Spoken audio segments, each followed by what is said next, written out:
हमेशा ऐसे शख्स को चुना करो जो आपको इज़्ज़त दे, क्योंकि इज़्ज़त मोहब्बत से कहीं ज़्यादा ख़ास होती है। दौलत मिट्टी की तरह होती है, मिट्टी को पैर के नीचे रखना चाहिए। अगर सर पर चढ़ाओगे तो कब्र बन जाएगी। कब्र ज़िंदा लोगों के लिए नहीं होती। ज़िंदगी जीने के दो ही रास्ते हैं, भूल जाओ उन्हें जिनको माफ़ नहीं कर सकते, और माफ़ कर दो उन्हें जिनको भूल नहीं सकते। औरत से कभी सख्त काम मत लो, क्योंकि वो नर्म और उम्दा मिजाज होती है। अच्छे लोगों का तुम्हारी ज़िंदगी में आना तुम्हारी किस्मत है, और उन्हें संभाल कर रखना तुम्हारा हुनर है। किसी का दिल मत दुखाओ, हो सकता है वो तुम्हें ऐसे चाहता हो जैसे मरने वाला ज़िंदगी।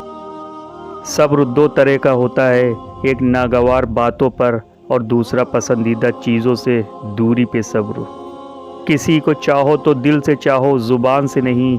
किसी पर गुस्सा करो